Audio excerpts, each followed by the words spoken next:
14 علامة على نقص فيتامين د. فيتامين د هو عنصر غذائي مهم للغاية وله تأثيرات قوية في جميع أنحاء الجسم. ولكن على الرغم من أهميته، لا يبدو أن الكثير من الناس يحصلون على القدر الكافي منه. في الواقع، أكثر من 40% من البالغين الأمريكيين، بالإضافة إلى ما يقرب من مليار شخص في جميع أنحاء العالم، لديهم نقص في فيتامين د. لماذا هذا؟ حسناً، القليل جداً من الأطعمة تحتوي على فيتامين د، ويتم إنتاج معظمه بالفعل في بشرتك استجابة للأشعة فوق البنفسجية القادمة من الشمس. من الصعب معرفة ما إذا كانت بعض الأعراض ناتجة بالفعل عن انخفاض مستويات فيتامين د أو أي شيء آخر. إذا كنت قلقاً بشأن ما إذا كنت تحصل على ما يكفي من فيتامين د، فإليك بعض العلامات التي تدل على ذلك. رقم 1: آلام العضلات. يلعب فيتامين د دوراً مهماً في دعم وظيفة العضلات. يدخل فيتامين د إلى عضلاتك ويضمن تقلصاً مناسباً للعضلات. هذا أمر حيوي أيضاً لبناء قوة العضلات. ومع ذلك، إذا كنت تعاني من ألم عضلي ليس بسبب المجهود، فقد يكون ذلك بسبب مستويات غير كافية من فيتامين د. في الواقع، أثبتت الأبحاث أنه غالباً ما يكون ألم العضلات الذي لا يستجيب للعلاج بسبب نقص فيتامين د. رقم 2: آلام العظام. تتوقف عظامك عن النمو بمجرد بلوغك سن الرشد، لكن نسيج العظام القديم يستبدل بانتظام بأنسجة جديدة. فيتامين د ضروري لضمان استبدال أنسجة العظام، ويمكن أن يتسبب نقص الفيتامين د في تليين العظام. تعرف هذه الحالة باسم لين العظام أو الكساح، ويمكن أن يؤدي كذلك إلى هشاشة العظام. نظراً لأن آلام العضلات وآلام العظام غالباً ما تتشابه مع بعضها البعض، فمن المهم معرفة الفرق بينهما. عادة ما يتركز ألم العضلات في مكان محدد ويتفاقم بسبب نشاط الجسد. ومع ذلك، غالباً ما يتم الشعور بألم العظام على أنه ألم مخترق ومنتشر على نطاق واسع. رقم 3: التعب. غالباً ما يتم التغاضي عن هذه الأعراض، لأننا نميل إلى إرجاع التعب إلى أسباب مختلفة. ومع ذلك، يحتاج جسمك إلى فيتامين د لإنتاج الطاقة، ونقصه يمكن أن يجعلك تشعر أنك متعب وبطيء طوال اليوم. يمكن أن يؤدي هذا النقص في الطاقة أيضاً إلى تبني سلوكيات سلبية يمكن أن يكون لها تأثير ضار على صحتك. لذا، استمع إلى جسدك. إذا لاحظت أنك تشعر بالخمول ولا تستطيع معرفة السبب، فقد تحتاج فقط للحصول على المزيد من فيتامين د. رقم 4: انخفاض القدرة على التحمل.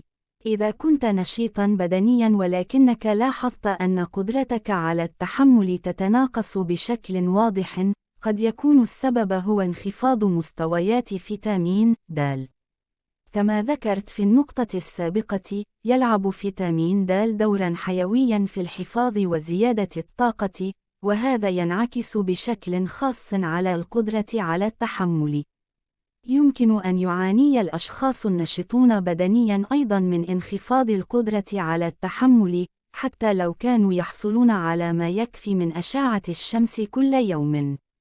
لحسن الحظ، إذا كان نقص هذا الفيتامين هو السبب، فإن قدرتك على التحمل ستتحسن بسرعة بمجرد عودة مستوياتك إلى وضعها الطبيعي.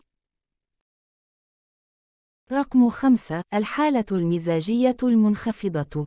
فيتامين د ليس فقط عاملاً مهماً في صحة دماغك، بل إنه يؤثر أيضاً على مزاجك. تحتوي مناطق الدماغ المرتبطة بالمزاج على مستقبلات فيتامين د، وبالتالي يمكن أن تؤثر مستويات فيتامين د المنخفضة بشكل كبير على خلايا دماغك. بينما لا تزال الأبحاث جارية، هناك أدلة تشير إلى أن فيتامين د يمكن يؤدي إلى زيادة بعض الناقلات العصبية في الدماغ تسمى أحاديات الأمين. وتشمل هذه المواد الشعور بالرضا مثل السيروتونين والدوبامين. يمكن أن يؤدي عدم وجود ما يكفي من هذه المواد الكيميائية في عقلك إلى الشعور بالضعف وحتى الاكتئاب. ولهذا السبب أيضا يعاني العديد من الأشخاص من تدني الحالة المزاجية في الشتاء، وهي حالة تسمى موسمية الاضطراب العاطفي، الذي يحدث جزئياً على الأقل بسبب النقص النسبي لأشعة الشمس أثناء أشهر الشتاء. رقم 6. مشاكل في النوم. تم اكتشاف أن فيتامين د يلعب أيضاً دوراً مهماً في الحصول على نوم جيد في الليل. العلاقة الدقيقة بين النوم وفيتامين د ليست مؤكدة بعد، ولكن البحث يبدو أنه يربط بين جودة نومك ومستويات فيتامين د. قد يكون له علاقة بمستقبلات فيتامين د في الدماغ التي تتحكم في النوم. المستقبلات التي تتلقى كميات غير كافية من فيتامين د تعمل بكفاءة أقل ممن ينبغي، وهذا يمكن أن يؤدي إلى نوعية نوم رديئة. رقم 7. تفوح منه رائحة العرق. عندما تتجاوز درجة حرارة جسمك 37 درجة مئوية، فإنك تتعرق من أجل خفض درجة حرارة جسمك. عادة ما يكون هذا طبيعياً تماماً. يعمل التعرق أيضاً على التخلص من السموم التي تتجمع في الخلايا الدهنية تحت الجلد. ومع ذلك، إذا كان رأسك يتعرق بينما لا يتعرق باقي جسمك، فقد يكون ذلك مؤشراً أنك قد لا تحصل على ما يكفي من فيتامين د. رقم 8. تساقط الشعر. يحفز فيتامين د نمو بصيلات الشعر. عندما تكون بصيلات الشعر صحية، تحافظ على حجم الشعر. من الطبيعي بالطبع أن يتساقط الشعر كلما تقدمت في العمر، ولكن يمكن أن يعاني الأشخاص أيضاً من تساقط الشعر بسبب نقص فيتامين د. هذا ينطبق بشكل خاص على النساء. تشير الأبحاث إلى وجود علاقة بين انخفاض مستويات فيتامين د والثعلبة، وهو مرض مناعي ذاتي ينتج عنه بقع صلعاء. رقم 9. الجروح تلتئم ببطء.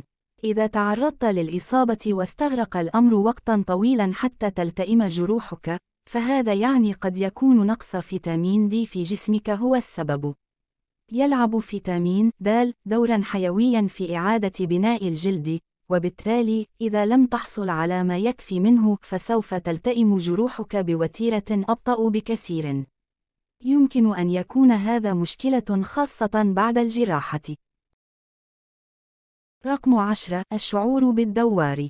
يلعب فيتامين د دوراً مهماً في حسن سير أذنيك. أثبتت الأبحاث وجود مستقبلات فيتامين د في قناة نقل الكالسيوم إلى الأنظمة الموجودة في الأذن الداخلية، حيث تعمل على الحفاظ على التوازن السليم للكالسيوم. عندما يتم إزاحة بلورات الكالسيوم الموجودة في أذنك الداخلية، يمكن أن يسبب بشكل مفاجئ نوبات من الدوخة أو الإحساس بالدوران، وكذلك الغثيان. تسمى هذه الحالة بدوار الوضعة الانتيابي الحميد، وهناك أدلة كثيرة تربطه بمستويات منخفضة من فيتامين د. رقم 11. مشاكل القلب.